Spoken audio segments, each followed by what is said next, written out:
Hello friends, welcome to this educational platform. आप सभी का आपके अपने इस एजुकेशनल प्लेटफॉर्म पर स्वागत है।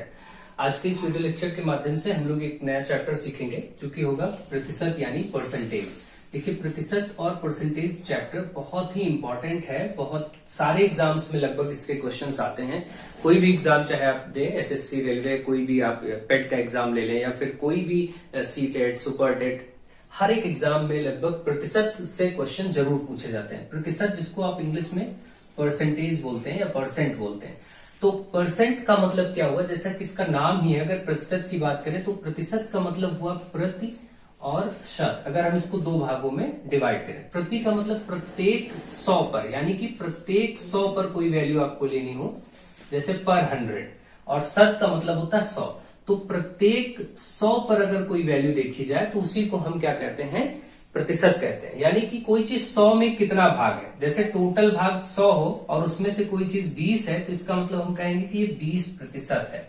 और प्रतिशत का जो चिन्ह होता है वो इस तरीके से बनाया जाता है, ठीक। परसेंट इंग्लिश में जैसा कि इसका नाम है, अगर हम इसको दो भागों में ब्रेक करें, परसेंट, पर का मतलब प्रत्येक और सेंट का मतलब 100 होता है, ठीक है। और परसेंट का जो सिंबल होता है वो इस तरीके से रिप्रेजेंट करते हैं। सब बेसिक्स आप जानते हैं, फिर भी तो ये आप समझ चुके हैं कि प्रतिशत होता क्या है। अब इसके बाद हम प्रतिशत के जो बेसिक कॉन्सेप्ट्स हैं उनको देखेंगे और परसेंटेज के जो जितने टाइप के क्वेश्चंस आपके एग्जाम में बन सकते हैं उनको हम प्रैक्टिस करेंगे। तो चलिए, सबसे पहले हम लोग देखते हैं कि अगर कोई प्रतिशत लिखा गया है तो उसका मतलब क्या है। ये तो आपने समझ लिया कि अगर कहीं पर 15% लिखा है तो इसका मतलब वो चीज 100 में 15 है। कोई भी चीज 100 में कितनी है, 15 है। ये आपका 15% हुआ। अगर कहीं 20% लिखा है तो इसका मतलब ये है कि ये चीज 100 में 20 है, ठीक है। सिंपल सी बात है। टोटल भाग अगर कोई चीज किसी चीज के 100 हो तो उसमें से 20 हिस्से को, 20 भाग को क्या कहेंगे, 20% कहेंगे। अगर हम 100 को टोटल पे कैलकुलेशन पे लेते हैं तो उसको आप परसेंटेज मानेंगे। किसी भी वैल्यू को अगर हम कहते हैं कि 100 में कितना है तो उसको आप प्रतिशत में बोल देंगे, ठीक है। तो ये बात समझ में आ गई। अब इसके बाद कोई भी गिवन परसेंटेज हो उसको सिंपल फ्रैक्शन में कैसे कन्वर्ट करते हैं ये देखते हैं। अगर कोई आपको प्रतिशत दिया जाए, प्रतिशत यानी परसेंटेज में वैल्यू दी जाए और उसको भिन्न में बदलना हो यानी कि फ्रैक्शन में बदलना हो तो कैसे बदलेंगे इसको देखते हैं, यानी परसेंट टू फ्रैक्शन।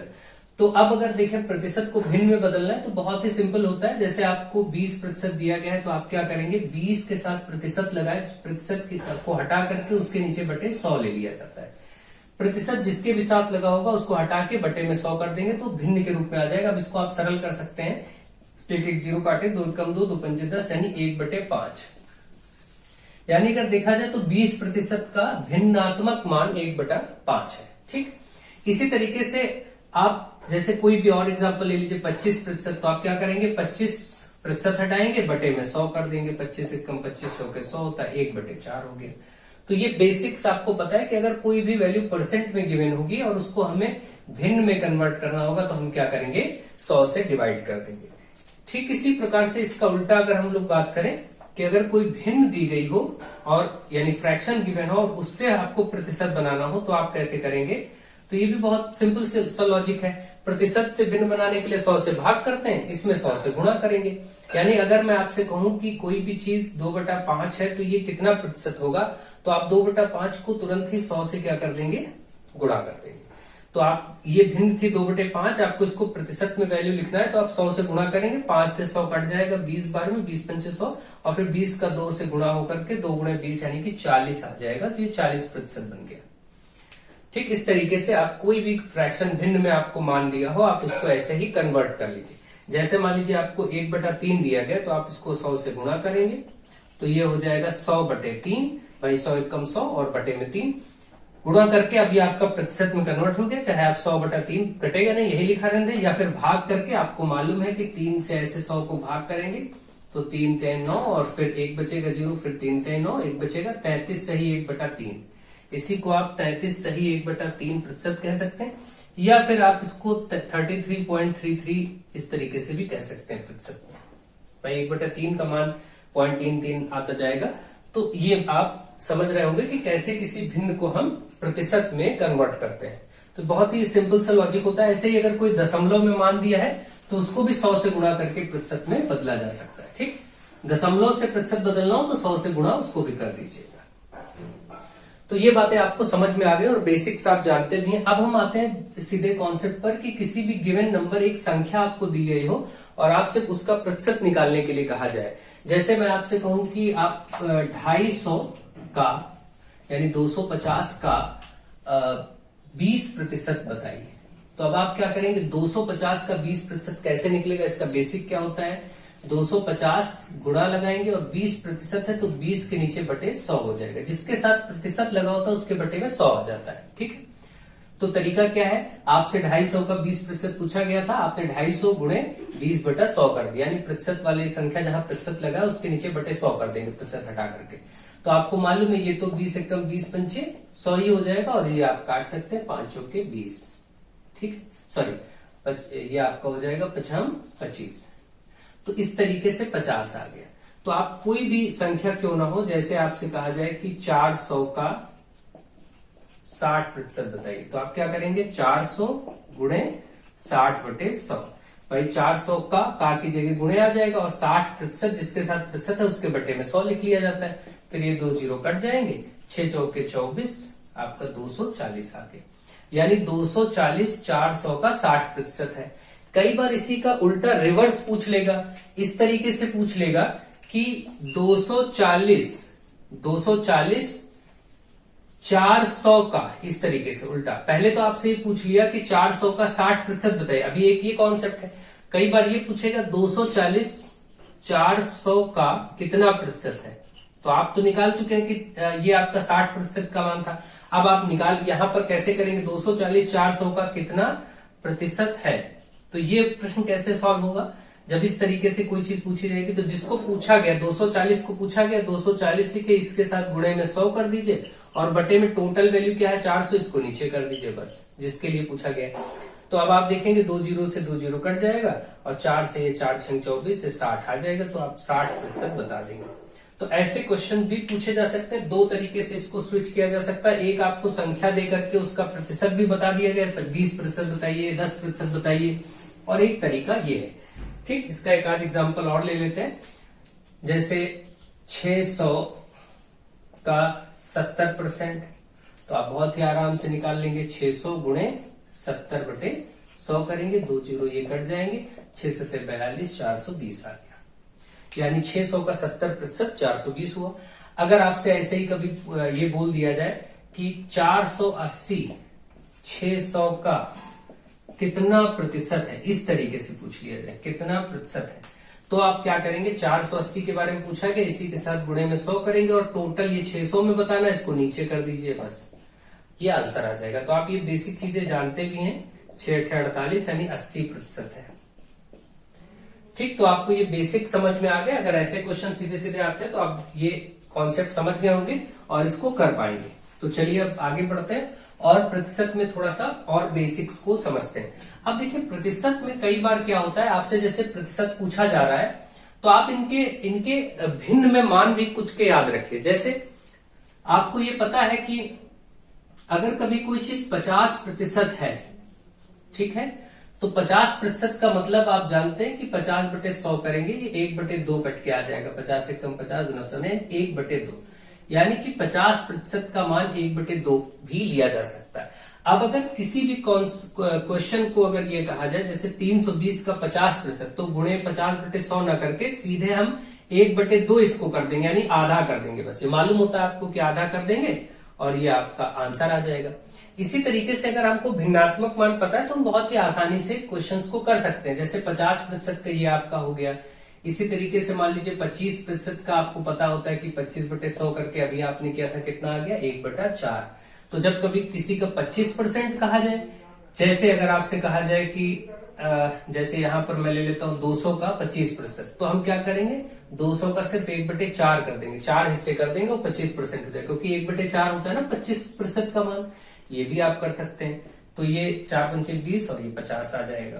तो इस तरीके से आप बेसिक्स कुछ समझते भी हैं, जानते भी हैं और इनको अप्लाई कर सकते हैं। तो कुछ के मैं भिन्नात्मक मान आपको निकाल के दिखा भी दे रहा हूं और आप ध्यान भी रखिए। 25% का 1/4, 20% का जैसे आपका होता है तो 20/100 करेंगे, 1/5 आ जाएगा। तो ध्यान रखिए जब कभी 20% कहा जाए तो अगर वो 5 से कटने वाली संख्या तो डायरेक्ट 5 से भाग कर दीजिए, काम खत्म। इसी तरीके से आपका 10% का अगर पूछा जाएगा तो 10/100 यानी कि वो कट के 1/10 ही आएगा, 1/10 हो जाएगा। तो इस तरीके से कुछ बेसिक आपको वैल्यूज पता होनी चाहिए। और आप फिर अब देखिए इनसे रिलेटेड कोई काम और हो तो कर सकते हैं। कैसे? जैसे आपको 40% चाहिए तो आप इसमें 2 से गुणा करेंगे 20 में, तो इधर वाले में भी 2 से गुणा कर दीजिए, यानी ये 2/5 हो जाएगा। भाई 2 से गुणा ऊपर होगा ना, तो ये हो जाएगा। अगर आपसे यानी आप कहीं पूछा जाए 2/5 किसका मान है, तो आप जानते हैं 40% का मान है। इसी तरीके से 25% आपको मालूम है, अब 75% चाहिए तो इधर 3 से गुणा करेंगे, तो इधर भी आप 3 से गुणा कर दीजिए, तो ऊपर 3 एकम 3, ये 3/4। यानी कहीं 3/4 लिखा मिले तो आप समझ जाएंगे कि किसी की 75% की वैल्यू है, 75% का मान है। तो आप चाहे इस तरीके से प्रैक्टिस कर लीजिए या कोई दिक्कत नहीं है, आपको बेसिक निकालना आता ही है तो आप उससे कैलकुलेट करिए। कैलकुलेशन थोड़ा फास्ट रखिए, तो चाहे इस तरीके से आप इनका अभ्यास कर लीजिए और चाहे आप वैसे करके निकाल लीजिए। ठीक है, ये आप पे डिपेंड करता है। अब चलिए ये क्वेश्चन कर लेते हैं, क्वेश्चन नंबर 1। इसमें कहा गया 450 का x% बराबर 54। ठीक है, अब अगर 450 का x% बराबर 54 है तो इसको सॉल्व करने की अप्रोच क्या होगी, आपको मैंने अभी बताया। 450 का की जगह गुणा, और जिसके साथ प्रतिशत होता है उसके नीचे बटे 100 आ जाता है, तो x% तो x के नीचे बटे 100 आ जाएगा, बराबर 54। अब इसी को केवल सरल करना है, तो देखिए इधर से तो 1 0 इससे कट जाएगा, तो आप देखेंगे 45 और x का ऊपर गुणा, और ये 10 बटे में 10 को उधर भेज दीजिए 54 के साथ, तो 54 के साथ इधर गुणा हो जाएगा, 540 हो जाएगा। अब x आपको निकालना है तो 540/45 हो जाएगा, इसको सॉल्व कर लीजिए बस। तो आप देखेंगे 9 से काट सकते हैं, 9 बचे 45, 9 छाक 54, ऊपर बचा 60, नीचे 5, कट के क्या है 12 पंचे 60, यानी 12 आंसर आ गया। तो ये बोल रहा था 400 का x% 54 है, तो x क्या है यानी 12 है, यानी कि वो वैल्यू 12% की वैल्यू, यानी 450 के 12% निकालेंगे तो 54 आ जाएगा। ठीक, आपको ये पूछा गया था, ये आपने कैलकुलेट कर लिया।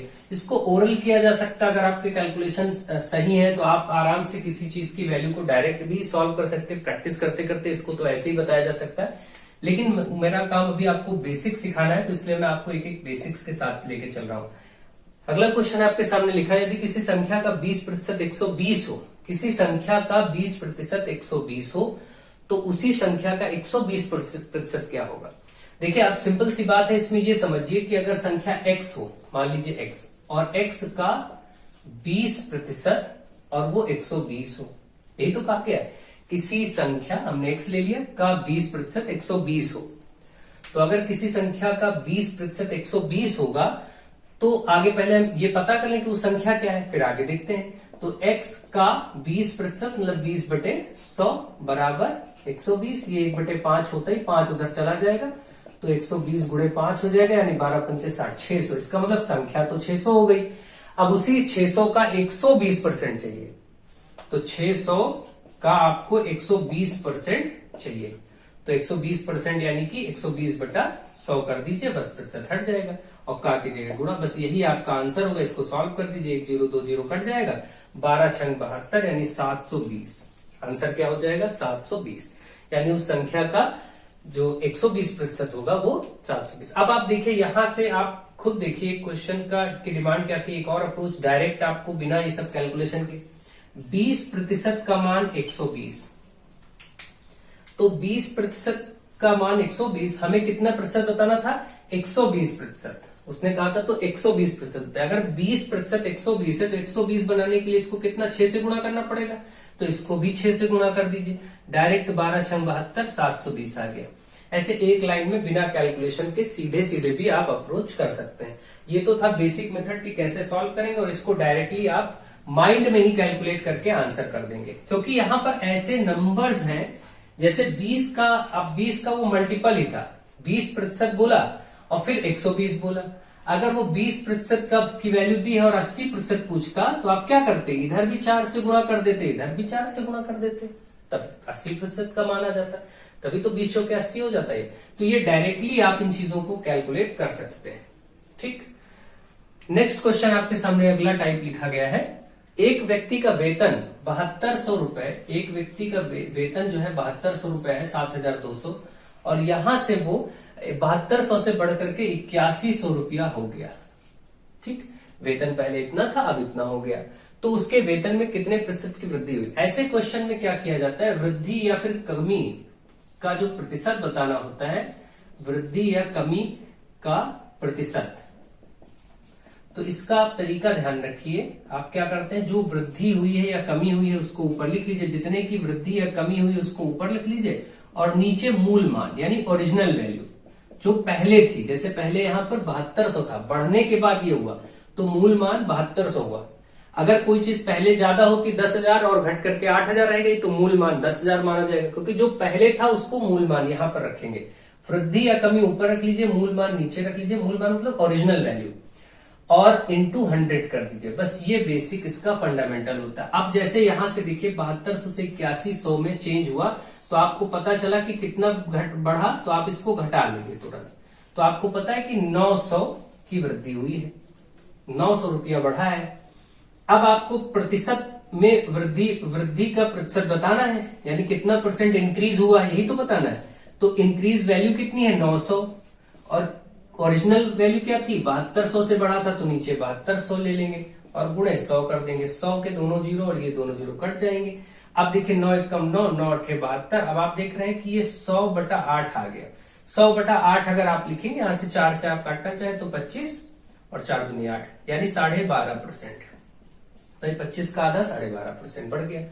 तो ये आपको पता चल गया कि कितना बढ़ा। तो इसी तरीके से आप चीजों को कर सकते हैं बहुत ही इजीली, कोई दिक्कत नहीं है। प्रतिशत में वृद्धि या कमी का यही तरीका होता है। अब देखिए जैसे कोई चीज मान लेते हैं कि पहले थी 600 और अब ये रह गई 500, तो आपसे कहा जाए कितना प्रतिशत कमी हुआ।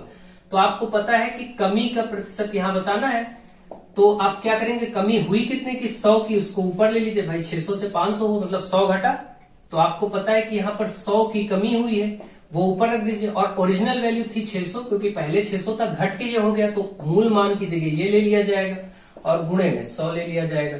2 जीरो कट जाएंगे, 100/6, 100/6 आपका आंसर हो जाएगा। चाहे ऐसे छोड़ दीजिए या फिर इसको और काटिए, जैसे 2 3 6 और 2 से ये कट जाएगा 50, तो 50/3% की कमी हो गई। ये आपका आंसर हो गया। कोई भी क्वेश्चन इस टाइप का आ सकता है। तो आप समझ गए होंगे कि वृद्धि और कमी वाले क्वेश्चंस कैसे किए जाएंगे, ठीक है। तो इस तरीके से आपको ये क्वेश्चंस करने होंगे और आसानी से ये टाइप आप सॉल्व कर लेंगे। तो क्वेश्चन नंबर 3 वाला भी आपको समझ आ गया होगा।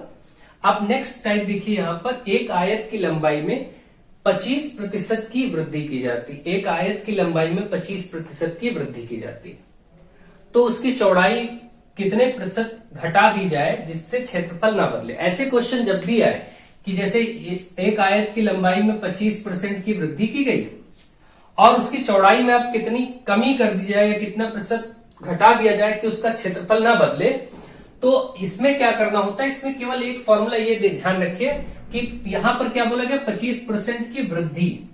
जब भी वृद्धि होगा तो आप, इन्होंने कहा कितने प्रतिशत की कमी की जाए, कितना प्रतिशत घटा दिया जाए, मतलब आपको निकालना है प्रतिशत में कमी कितनी की जाए, प्रतिशत में कितनी कमी की जाए, प्रतिशत में कमी निकालना है। लेकिन लंबाई में क्या किया गया था, जो मान दिया है 25% की वृद्धि। तो अगर यहां पर वृद्धि दिया गया, पहले वाले स्टेटमेंट में ये बोला जाए कि किसी क्वांटिटी में वृद्धि हुई है, तो आप फॉर्मूला लिखिएगा 100 × A/100 + A, बस इतना ध्यान रखिए। तो A क्या है, 25%। जैसे यहां पर 25% की वृद्धि हुई थी तो A की जगह आपको यहां 25 रख देना है। तो 100 × 25/100 + 25, बस इतना करना है। तो आपका ऊपर हुआ 100 × 25 और नीचे हो गया 125। फिर 25 एकम 25, 25 पंचे 125, फिर 5 एकम 5 और 20 पंचे 100 होता, तो 20% ओवरऑल। यानी कि अगर 20% चौड़ाई में कम किया जाए तो जो पहले क्षेत्रफल था वही रहेगा, बदलेगा नहीं। ऐसे क्वेश्चन ध्यान रखिए। ये दो टाइप आप फिर से समझ लीजिए। यहां पर मैं क्वेश्चन तो आप नोट कर लीजिए, फिर मैं समझा दे रहा हूं। देखिए इसमें क्या है, जैसे इसमें एक चीज में वृद्धि की गई थी, जैसे कहीं पर क्या किया गया था, वृद्धि यानी कि इंक्रीज किया गया था, तो फॉर्मूले में नीचे प्लस है। अगर यही पहले स्टेटमेंट में ही लिखा होता कि 25% की कमी की गई है तो बदल जाता फॉर्मेट दूसरा, ठीक है। तो ये ध्यान रखिए, अगर आपको निकालना हो प्रतिशत में वृद्धि, ध्यान रखें, दो तरीके से याद रख सकते हैं। एक तरीका, यहां क्या निकालना था, प्रतिशत में कितना कमी किया जाए। तो जब कमी निकालना होता प्रतिशत में तो यहां प्लस वाला साइन रखते हैं, ठीक। और जब वृद्धि निकालना हो प्रतिशत में, यानी कि वृद्धि कब निकाला जाएगा, जब एक राशि में कमी की गई होगी, ठीक। यही आपको याद रखने का तरीका है, ध्यान रखिए। 100 इंटू ए अपॉन, फिर बस केवल यहां 100 माइनस से ले लेंगे। यानी कि आप दो तरीके से चीजों को देख रहे हैं। जब आपको ऐसे इस प्रकार के क्वेश्चन में, अभी मैंने कई क्वेश्चन लिए नीचे, सब इसी रूल पर बेस्ड है, आप करेंगे। जैसे पढ़िए, यहां पर क्वेश्चन नंबर 5 लिखा है, यदि ए बी से 60% कम है, देखिए ए बी से 60% क्या है, कम, तो बी ए से कितना प्रतिशत अधिक है, आपको अधिक निकालना है, यानी ये वाला पार्ट निकालना है। तो आप ये करेंगे, ठीक। या ऐसे भी समझ सकते हैं कि यहां पर जो दिया था वैल्यू 60% कम दिया था, जब ये कम दिया होगा और अधिक वाला निकालना होगा तो ये वृद्धि का सूत्र, और जब पहले वृद्धि हुई होगी और कमी निकालनी होगी तो ये वाला सूत्र। आपको इसमें क्या निकालना था, आपको अधिक वाला निकालना था, वृद्धि, तो यानी ये वाला सूत्र। तो कितना वृद्धि हुआ, 100 इंटू ए की जगह 60 और बटे 100 माइनस 60, बस। तो ये हो जाएगा 100 इंटू 60 ऊपर, नीचे 100 में से 60 जाएगा, 40 बचेगा, एक एक जीरो कट गया, 4 से आप चाहें तो 15 चौके 60 होता है, तो 150 आ गया। 150%, यानी 150% अधिक है। ए बी से 60% कम है तो बी ए से 150% ज्यादा है। ये आपका आंसर आ गया। तो ये इसी फॉर्मूले पर बेस्ड, एक में कमी दूसरे में वृद्धि, या एक में वृद्धि दूसरे में कमी बताना हो तो यही सूत्र दोनों, और बहुत इंपॉर्टेंट सूत्र होते हैं, हर बार लगभग क्वेश्चन एग्जाम में इनसे रिलेटेड रहता है। क्वेश्चन नंबर 6, यदि चीनी के मूल्यों में 20% की कमी हो जाए, चीनी के मूल्यों में 20% की कमी हो जाए। अब आप देखिए यहां पर क्या किया गया, कमी हो जाए, तो पूछ रहा है कि खपत कितना प्रतिशत बढ़ाया जाए, यानी आपको जो निकालना है कितना प्रतिशत बढ़ाया जाए।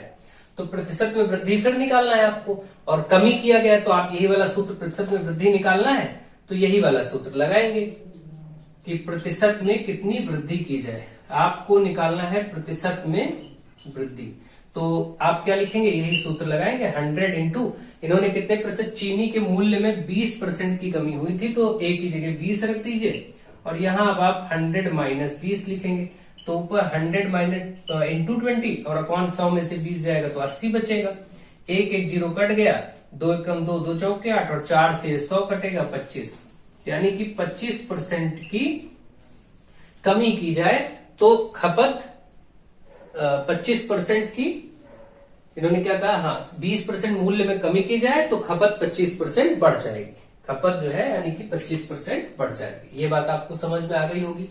तो यहां पर आपको सिंपली इन चीजों को ध्यान देना है बस, और कोई दिक्कत की बात नहीं। अगला क्वेश्चन भी देख लीजिए, क्वेश्चन नंबर 7, यदि सचिन ने राहुल से 25% कम रन बनाए, 25% कम रन बनाए, तो राहुल ने सचिन से कितना प्रतिशत अधिक रन बनाए। फिर आपको अधिक वाला बताना है, यानी यही वाला सूत्र आप लगाएंगे। तो आप रखेंगे 100 इंटू 25 है यहां, तो ऊपर आप 25 रख दीजिए, फिर वही 100 माइनस 25, तो आप लिखेंगे 100 गुणे 25 बटे 75, 25 एकम 25 तिया 75, 100 बटे 3 मतलब 33 सही 1/3% हो जाएगा, ये भाग करेंगे या 33.33 करके आ जाएगा। ये आपका आंसर हो गया। इसका मतलब राहुल ने सचिन से 33 सही 1/3% अधिक रन बनाए, ठीक है। तो इस तरीके से कोई भी क्वेश्चन आपका आएगा कि कोई एक राशि दूसरे से अधिक है या कम है, तो आप उसको ऐसे ही आराम से सॉल्व कर लेंगे। जैसे यहां पर आए कि यदि कोई भी दो लोग हैं, मान लीजिए ए और बी है, कि यदि ए बी से मान लेते हैं यहां पर 40%, यदि ए बी से 40% अधिक 40% कम है, यानी कि कोई ए का मान बी के मान से 40% कम है, मान लेते हैं ए 40% कम है बी से, ए बी से 40% कम है, तो बताइए कि बी फिर ए से कितना ज्यादा है। तो आप देखिए यहां पर आपको यहां पर अधिकता बतानी है कितना ज्यादा है, यहां पर आप ज्यादा ही ले लीजिए क्योंकि ये सूत्र करना है ना, ए बी से 40% ज्यादा है, ये चेंज कर लीजिए। यदि ए बी से 40% ज्यादा है तो बी ए से कितना प्रतिशत कम होगा।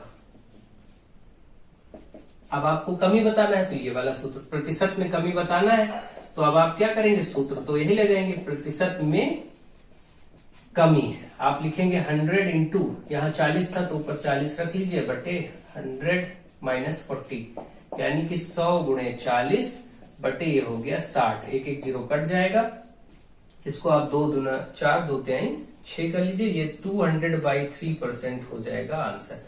आप इसको डिवाइड कर लीजिए, ठीक है, तो ये आप आराम से डिवाइड कर लेंगे, 60 के अब आ जाएगा आराम से, 200/3% आंसर हो गया आपका। तो इस तरीके से आप ऐसे क्वेश्चंस को बहुत ही इजीली डील कर पाएंगे और सॉल्व भी कर पाएंगे। तो मुझे आशा है आप इसको बहुत अच्छे से समझ गए होंगे। और अभी मैं एक कॉन्सेप्ट और इसका इंपॉर्टेंट जो बचता है प्रतिशत का, वो भी बता देता हूं, जो आपके एग्जाम में आता है, उसको भी ध्यान से आप लोग समझिए और उन चीजों का अभ्यास करिए, ठीक है। तो मुझे आशा है आपको ये प्रतिशत की बेसिक जानकारी भी हो गई होगी और प्रतिशत के जितने टाइप के क्वेश्चंस आपके एग्जाम में आ सकते हैं वो आप प्रैक्टिस कर रहे हैं। तो अब देखिए, अब एक चीज आती है, एक और टाइप आता है कि जैसे मान लीजिए यहां पर मैं जिस आयत को लेकर के बताता हूं, यदि एक आयत या रेक्टेंगल है, आयत की लंबाई में 20% की वृद्धि की जाए, यदि एक आयत की लंबाई में 20% की वृद्धि की जाए तथा उसकी चौड़ाई में 20% की कमी की जाए, तो क्षेत्रफल में प्रतिशत का बदलाव बताइए, कितना चेंज आएगा, क्या होगा। तो अब हम क्या करेंगे, ऐसे क्वेश्चन में क्या होता है, जब आपको एक क्वांटिटी में वृद्धि हो रही है और एक में कमी हो रही है, या दोनों में वृद्धि और दोनों में कमी हो रही हो, ऐसा कुछ हो, तो हम क्या करते हैं, एक ऐसे में आपको क्षेत्रफल पे काम करना है, तो हम क्या करेंगे, ओवरऑल प्रतिशत का जो बदलाव होगा, परसेंटेज का जो चेंज होगा, यानी हमें यहाँ पर प्रतिशत यानी परसेंटेज का चेंज निकालना है, ठीक है, यानी प्रतिशत का बदलाव। तो वो आप एक सूत्र याद रखिए, a + b + ab यानी a × b बटा 100, ये आप याद रखिए। अब जैसे यहाँ a और b क्या है, a मतलब पहले क्या हुआ, 20% की वृद्धि, यानी 20% वृद्धि हुआ है तो ये प्लस में लेंगे। अगर दूसरे में 20% की चौड़ाई में कमी हुई है तो b का मान 20% तो लेंगे, लेकिन आप क्या करेंगे, -20% लेंगे, क्योंकि कमी जब होगी तो उसको माइनस साइन से रख देंगे, बस इतना ध्यान रखिए। दोनों वृद्धि होती तो दोनों प्लस रखते, दोनों कमी हो, लंबाई में भी कमी होती, चौड़ाई में भी कमी, तो क्षेत्रफल में कितने प्रतिशत की कमी आएगी, ऐसा प्रश्न होता, तो हम क्या करते, दोनों को माइनस रख देते। ये चीजें याद रखिए बस, अगर वृद्धि है तो प्लस साइन और कमी है तो माइनस साइन रखना है। तो रखना तो हमें दोनों को 20 ही है, बस एक को +20 रखना है और दूसरे को -20 b की जगह रखना है। यहां भी आप क्या करिए, 20 गुणे -20 भाई a × b था और बटे में इसके 100 है, तो आप देखेंगे 20 और प्लस माइनस, माइनस का 20, यहां से प्लस और इधर माइनस, तो प्लस माइनस माइनस हो जाएगा, ऊपर 20 गुणे 20 बटे 100, भाई ये प्लस माइनस माइनस हो गया, यहां से 2 जीरो कट, ये तो प्लस माइनस 20 प्लस का 20 माइनस का खत्म, केवल आपका ये बचा माइनस में 2 दूना 4, -4 आने का मतलब कि क्षेत्रफल में 4% की कमी हुई है। इन्होंने जो पूछा है क्षेत्रफल में प्रतिशत का बदलाव बताइए, तो आप यही बताएंगे कि प्रतिशत में 4% की कमी हुई है, बस इतना आपका आंसर हो गया। तो ऐसे एक क्वांटिटी कहीं भी कोई रेट बढ़ रहा है कि किसी भी चीज का मूल्य पहले बढ़ता है और फिर घटता है, तो ओवरऑल क्या चेंज आएगा, तब भी यही सूत्र लगा देंगे। आयत का है या फिर किसी का वर्ग का क्वेश्चन आ जाए, अब पहले हम क्या करते हैं, जैसे ऐसे ही एक दो एग्जांपल लेते हैं, मान लेते हैं किसी भी वस्तु का मूल्य पहले बढ़ता है 20% और फिर बाद में 20% और बढ़ जाता है, या चलिए इस बार 10-10 कर लेते हैं, पहले 10% बढ़ता है और फिर 10% चलो घटता है, पहले 10% मूल्य बढ़ता है और फिर 10% मूल्य घटता है, ये एग्जाम्पल ठीक है। अब मान लेते हैं कि कोई किसी भी वस्तु, किसी भी चीज की जो वैल्यू है, कीमत है, वो पहले 10% बढ़ती है और फिर 10% घटती है, तो ओवरऑल परसेंट का चेंज क्या होगा, तो आप ये इसी को a ले लेंगे और इसको b ले लेंगे, कोई प्रॉब्लम नहीं। क्योंकि ये घट रहा है इसलिए b -10 रखेंगे, इतना ध्यान रखिए। ये बढ़ रहा है इसलिए a का +10 ही रहेगा। ये इतना आपको ध्यान रखना, सूत्र वही रहेगा। आपको प्रतिशत में चेंज यानी कि अंतर, बदलाव आपको निकालना है कि प्रतिशत में क्या चेंज देखने को मिलेगा। तो आप क्या करेंगे, a यानी प्लस वाला +10, फिर आपका सूत्र क्या होता है ध्यान रखिए, a + b + a × b/100। सूत्र तो ये होता है परसेंटेज चेंज निकालने का कि कितना प्रतिशत का बदलाव है। तो अब आप क्या करेंगे, इस बदलाव को निकालने के लिए a की जगह +10 और b की जगह -10, फिर ये प्लस है सूत्र में, फिर a की जगह +10 और गुणे b की जगह -10 बटे 100। ये देखिए आपका 10 प्लस का था और ये सॉरी यहाँ प्लस होता है सूत्र में, प्लस माइनस माइनस हो जाएगा 10, फिर ये प्लस और माइनस माइनस 10 गुणे 10 ऊपर और बटे 100। ये +10 -10 खत्म हो गया, ये माइनस और 100 ऊपर भी 100 नीचे भी, तो 1 यानी कि 1% का चेंज आएगा। और वही माइनस आया है तो हम कहेंगे 1% की कमी होगी। ओवरऑल जो उसके परसेंटेज चेंज में एक बार कोई चीज 10% बढ़ा दी जाए, किसी भी सामान का मूल्य एक बार 10% बढ़ा दिया गया फिर 10% कम कर दिया गया, तो ओवरऑल जो चेंज आएगा वो 1% की कमी होगी उसमें, ध्यान रखिएगा। ठीक है, ये बात आप बिल्कुल दिमाग में रखिए। जैसे अब आपको ये अजीब लग रहा हो तो आप ये भी सोचे, कई लोग ये सोच रहे होंगे ऐसा कैसे होगा, तो ये भी देख लीजिए। मान लीजिए कोई चीज 100 रुपए की है, 10% बढ़ा दीजिए, उसकी कीमत तो हो जाएगी 100 का 10% 10 ही होगा, तो वो हो जाएगा 110 का। अब ये बढ़ने के बाद 110 का हुआ, फिर अब यहां से 10% कम होगा ना, तो 110 का 10% आप निकालेंगे तो आप देखिए ये दोनों जीरो कट जाएगा, तो क्या हुआ, ये 11 रुपए। यानी अब 110 रुपए में मूल्य को 11 रुपए कम करना पड़ेगा। तो जब आप 11 रुपए कम करेंगे तो यहां पर आप देखेंगे 99 ही बचेगा। पहले वो चीज 100 थी, अब 99, 1% की कमी दिख रही होगी आपको। ये इसलिए होता है, ऐसा ध्यान रखिएगा ऐसी चीजों को। तो आप ये चीज ध्यान रखें, बेसिक पॉइंट्स है। ये फॉर्मूला हर उस जगह पर अप्लाई होगा जहां 2 बार जैसे क्षेत्रफल किसी भी चीज का हो और उसकी 2 डायमेंशंस में कमी हो। जैसे आप कहीं पर मान लीजिए वर्ग आ जाए, तो वर्ग में कैसे करें, क्योंकि वर्ग के क्षेत्रफल में तो लंबाई चौड़ाई होती नहीं, लेकिन ये तो पता है कि वर्ग में लंबाई चौड़ाई दोनों बराबर होती हैं। अब जैसे कहा जाए कि एक वर्ग के वर्ग की भुजा में, यहां तो भुजा ही होगा वर्ग की, मान लेते हैं एक वर्ग की भुजा में 25%, एक वर्ग की भुजा में 25% वृद्धि की जाती है, यानी एक वर्ग की भुजा 25% बढ़ा दी जाती है, तो उसके क्षेत्रफल में क्या अंतर आएगा, तो क्षेत्रफल का हमें वर्ग के क्षेत्रफल में प्रतिशत की कमी या वृद्धि जो भी आपको निकालना हो, जो भी आएगा वो प्लस में आएगा तो वृद्धि होगा, माइनस आएगा तो कमी आएगा।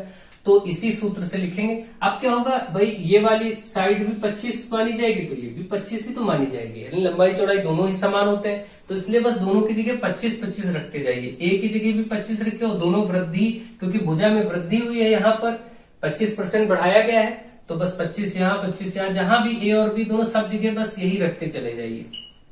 तो 25-25 आपका ये हो जाएगा 50 और प्लस यहाँ से 25 से एक बार 100 कट जाएगा, 25/4 बचेगा।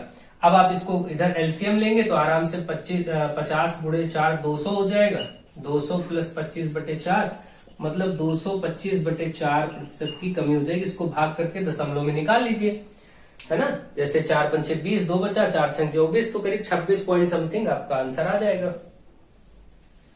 तो प्लस आया इसलिए वृद्धि। तो ऐसे भी क्वेश्चन आपको आराम से मिल सकते हैं, कोई दिक्कत की बात नहीं, आप बहुत ही इजीली उसको सॉल्व कर सकते हैं। वर्ग का या फिर आयत का क्षेत्रफल में वृद्धि कमी ऐसे निकाला जा सकता है। किसी भी आयतन में अगर बदलाव निकालना हो, लंबाई चौड़ाई और ऊंचाई में, तो एक थोड़ा सा इसी को 2 बार अप्लाई कर दीजिए। एक बार लगा दीजिए क्षेत्रफल आ जाएगा, दोबारा लगा देंगे तो आयतन आ जाएगा। तो आयतन में भी आप ये काम कर सकते हैं, लेकिन आयतन तक का आपको पूछा नहीं जाता, और पूछा भी जाएगा तो आप आराम से कर सकते हैं, कोई दिक्कत की बात नहीं। तो चलिए 1-2 क्वेश्चंस और लेते हैं और उनको सॉल्व कर लेते हैं। अब आप देखिए आपके सामने 2 क्वेश्चन और लिखे गए हैं, इनको सॉल्व करते हैं। देखिए ये कॉन्सेप्ट आया आपके सामने, यदि एक घन की भुजा में 10% की वृद्धि हो तो इसके आयतन में प्रतिशत बदलाव बताइए। अब देखिए जब आयतन में पूछा जाए, जैसे प्रतिशत में पूछा गया है, उसमें क्षेत्रफल में पूछा गया था परसेंटेज का चेंज, तो अभी आपने पढ़ लिया। आयतन में बदलाव हो तो क्योंकि भुजाएं आयतन में हमेशा 3 भुजाएं होती हैं, मान लेते हैं हम किसी फिगर में 3 भुजाएं एबीसी हो। क्षेत्रफल के लिए लंबाई गुणे चौड़ाई होता है, लेकिन आयतन के लिए आप जानते हैं लंबाई गुणे चौड़ाई गुणे ऊंचाई 3 डायमेंशनल होता है, 3 विमाएं होती हैं, इसलिए 3 नंबर्स पर काम किया जाएगा। तो इसमें क्या होगा, अगर आपको आयतन में बदलाव निकालना है, आयतन में प्रतिशत का बदलाव,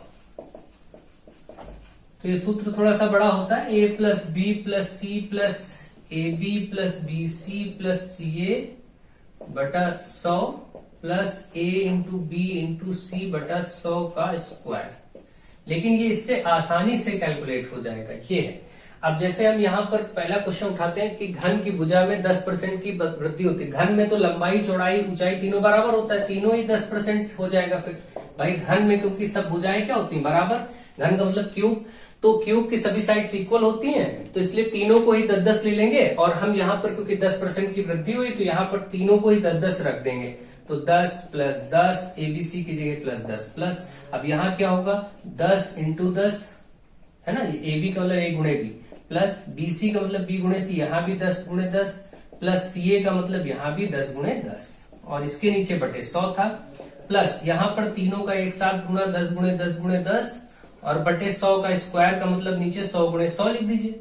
बस इसको सरल कर दीजिए, ये 10 20 30 हो गया, प्लस इसको आप देखिए 10 दाम 100, 10 दाम 100 और ये 100, भाई 10 गुणे 10 100, ये भी 100 ये भी 100, तो ऊपर हो गया 300, 300 बटे 100 प्लस ये आपका देखिए 1 2 3 1 2 3 जीरो कट जाएंगे, 1 जीरो नीचे बचा रहेगा, मतलब 1 बटे 10 बचा रहेगा। ये सिंपल हो गया, देखिए 30 ये 100, 2 जीरो ये कट जाएंगे, 3 ही बचेगा भाई, 100 300 और प्लस ये 10 से 1 को भाग करेंगे तो 0.1 आएगा। अब आप देखिए 30 3 33 और 33 में 0.1 जुड़ेगा तो 33.1%, यानी कि उस घन के आयतन में 33.1% का अंतर आएगा। ठीक है, तो इस तरीके से आपसे अगर क्वेश्चन पूछा जाता है तो आप इस सूत्र में, आयतन के सूत्र में, वैसे आप उसको 2 बार लगाते, देखिए यही चीज आपको 2 बार करनी पड़ती उस सूत्र से करते तो, ठीक है, तो आपको प्रॉब्लम होती है। अभी फिलहाल ये आप समझ गए होंगे कि कैसे होगा। अब एक क्वेश्चन और कर लेते हैं, ये वाला। अब मान लीजिए देखिए ऐसा कभी हो कि कोई घनाभ है जिसकी लंबाई चौड़ाई और ऊंचाई में प्रतिशत बदलाव किया जाता है, सपोज।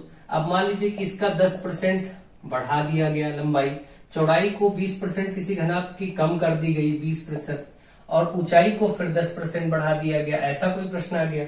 और ओवरऑल आयतन में क्या परिवर्तन होगा, तो अब आप सूत्र तो वही लगाएंगे, आयतन में प्रतिशत वृद्धि या कमी। आपको वृद्धि या कमी देखना, अभी पता चल जाएगा वृद्धि होगी या कमी होगी। अब आप क्या करेंगे, अगर प्लस आएगा तो वृद्धि, माइनस में आंसर आएगा तो कमी। अब आप इसमें क्योंकि 10% हमने लंबाई में 10% बढ़ाया, चौड़ाई में 20% कम किया, ऊंचाई में 10% बढ़ाया, तो अब हम जो सूत्र होता है A plus B plus C plus, यहाँ होता है ए बी मतलब ए गुणे बी, बी सी मतलब बी गुणे सी प्लस सी ए बटे 100 प्लस यहाँ होता है ए बी सी बटे 100 का होल स्क्वायर। बस आपको ये इतना याद रखना बस यहाँ पर। अब इसमें मान रखते हैं ए का मतलब 10% वृद्धि, तो 10 प्लस में रखेंगे, बी 20% कमी है तो -20 रख देंगे क्योंकि कमी है, प्लस सी भी, ये भी ऊंचाई भी बढ़ा है तो इसको भी 10 रख देंगे। यहाँ भी देखिए ए और बी 10 और 20, 10 गुणे 20 बस माइनस में रखना है क्योंकि बी जहां बी है वो आपको माइनस में रखना है। और फिर प्लस बी सी मतलब कि ब्रेथ, ये ए बी सी का मतलब इसको ए समझिए, इसको बी समझिए, इसको सी समझ लीजिए बस। अब देखिए यहाँ बी गुणे सी मतलब कि माइनस का 20 गुणे सी है 10 और प्लस सी ए मतलब 10 गुणे 10, दोनों प्लस में है, और बटे 100। फिर देखिए ए गुणे बी गुणे सी मतलब तीनों का गुणा, 10 गुणे -20 गुणे 10 और बटे नीचे 100 का वर्ग है मतलब 100 गुणे 100। बस आप इसको कैलकुलेट कर लीजिए। देखिए 10 10 20 प्लस का हो गया और माइनस का 20, तो ये तो खत्म हो गया, 0 हो गया। यहां से आप इस एक्सप्रेशन को देखेंगे तो ये आपका 20 दाम 200 माइनस का 200 और फिर ये प्लस माइनस -20 दाम 200 और प्लस का 10 दाम 100 और नीचे टोटल बटे 100, ये वाला इतना हो गया। इसको आप देखेंगे तो 1 2 3 जीरो तो काट दीजिए, ऊपर बचा केवल -2, तो यहाँ माइनस बीच में लगा देते भाई, प्लस माइनस माइनस, ऊपर 2 बचा और नीचे केवल बटे का 1 10 बचा, ये 0 ही हो गया। ये आपका -200 -400 और प्लस 100 माइनस का 300 बचा बटे 100। और यहाँ देखिए 2 बटे 10 का मतलब 1 बटे 5 यानी कि 0.2 0.2 प्लस माइनस का, ये आपका कट करके 100 3 बार में 3 आएगा, माइनस का 3 माइनस 0.2 जुड़ेगा 3.2 ही हो जाएगा, क्योंकि माइनस माइनस प्लस होगा 3.2 हो जाएगा, लेकिन दोनों माइनस के इसलिए -3.2%। इसका मतलब उसके आयतन में यानी 3.2% की कमी हो जाएगी। इस केस में अगर घनाभ की लंबाई चौड़ाई ऊंचाई में, एक आपने ये भी एग्जांपल समझ लिया।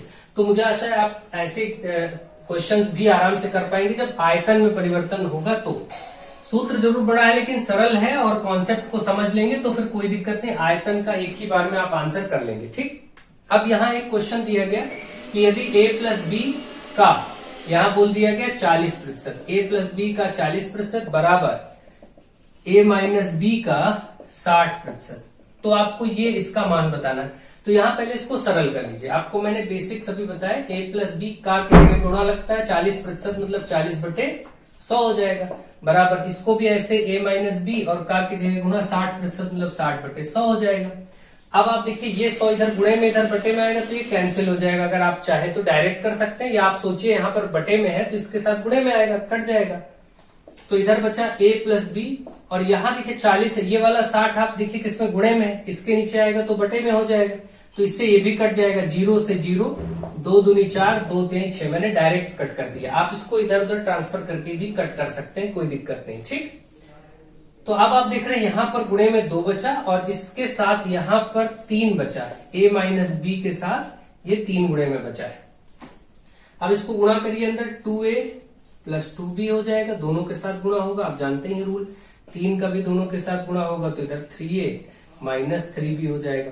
अब a और a एक तरफ कर लीजिए, a वाले को उधर भेज दीजिए, b वाला इधर ले आइए, तो इधर ये 2b पहले से है, और ये -3 भी इधर आएगा तो +3 भी हो जाएगा, ये 2a उधर जाएगा तो 3a में से 2a माइनस हो जाएगा, तो a बचे, 3a में से 2a जाएगा, केवल a के बचा, और 2b और 3b मिलके 5b, यानी a की जगह आप 5b आ गया, a की जगह 5b ले सकते हैं। और यहां देखिए आपको जो फाइंड करना है उसमें लिखा है 2a माइनस 3b बटे a प्लस b, यही फाइंड करना। और जहां a आया हो वहां 5 भी रख सकते हैं, तो आप देखिए a की जगह 5 भी रखेंगे, 2 गुणे a की जगह हम 5 भी रख देते हैं। देखिए यहाँ a था, हमने 5 भी रख दिए, फिर -3b ऐसे रहने दीजिए, क्योंकि सब a वाले को ही हम b बना दें, आराम से सॉल्व कर लेंगे। जहां जहां a दिख रहा है वहां वहां हम 5 भी रख देंगे, नीचे भी हम यहाँ पर 5 भी रख देंगे प्लस b। अब ये बना 5 दूनी 10, 10b -3b, और नीचे 5 1 6b, ये हो गया 10b में से 3b जाएंगे तो 7 ही b बचेंगे, नीचे 6b है, b से b कैंसिल, यानी 7/6 इस प्रश्न का आंसर हो जाएगा। इसका जो मान था इतने का पूरे का मान ये 7/6 हो जाएगा। तो इस प्रकार से आप ये समझ गए कि कैसे इनको सॉल्व करना है। तो मुझे आशा है कि इस तरीके के क्वेश्चंस आते हैं तो आप आराम से सॉल्व कर पाएंगे और इसको कर लेंगे। प्रैक्टिस की जरूरत है, प्रैक्टिस से आपका टाइम कम लगेगा, बहुत ही कम समय में आप कर पाएंगे। जैसे यहाँ चीजें थी कि 100 से 100 कटा क्यों भाई, नीचे बटे में इधर लाएंगे, गुणे में हो जाएगा, ऊपर नीचे कट जाएगा, फिर 40 बचेगा, 60 बचेगा, 1 1 0 इधर से कट गया, क्योंकि 60 को भी तो इधर लाएंगे नीचे बटे में, उससे भी कट जाएगा, तब आप कर लीजिए। या डायरेक्ट समझ आता है तो डायरेक्ट कर लीजिए।